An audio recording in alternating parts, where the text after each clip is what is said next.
الصلاۃ والسلام علیک یا سیدی یا رسول اللہ وعلی آلک و صحابک یا سیدی یا حبیب اللہ۔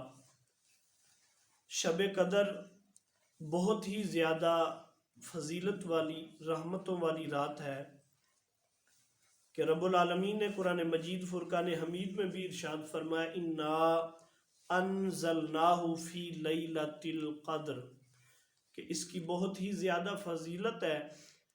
اس کو بہت ہی اچھے طریقے سے گزاریں، عبادت و ریاضت میں گزاریں، کہ اس کی بہت ہی زیادہ برکتوں والی رات ہے کہ اس رات میں شام سے صبح تک تجلی الہی بندگان خدا کی طرف متوجہ ہوتی ہے۔ اس رات میں ملائکہ اور ارواح آسمان سے عبادت کرنے والوں سے ملاقات کے لیے زمین پر اترتے ہیں، اور ان کے آنے اور حاضر ہونے کی وجہ سے عبادت میں لذت اور کیفیت پیدا ہوتی ہے جو دوسری راتوں کی عبادت میں پیدا نہیں ہوتی۔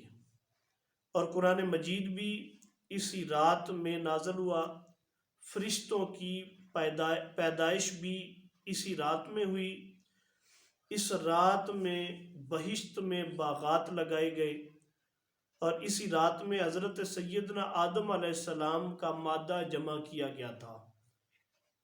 تو یہ شب جو ہے 27ویں رمضان المبارک کی رات ہے، اس کو ان وجہ سے باقی راتوں پر بزرگی حاصل ہے۔ تو اس رات کو اللہ تبارک و تعالیٰ کی بارگاہ میں جھک کر عبادت کرنے کی اللہ تبارک و تعالیٰ سب کو توفیق عطا فرمائے، آمین۔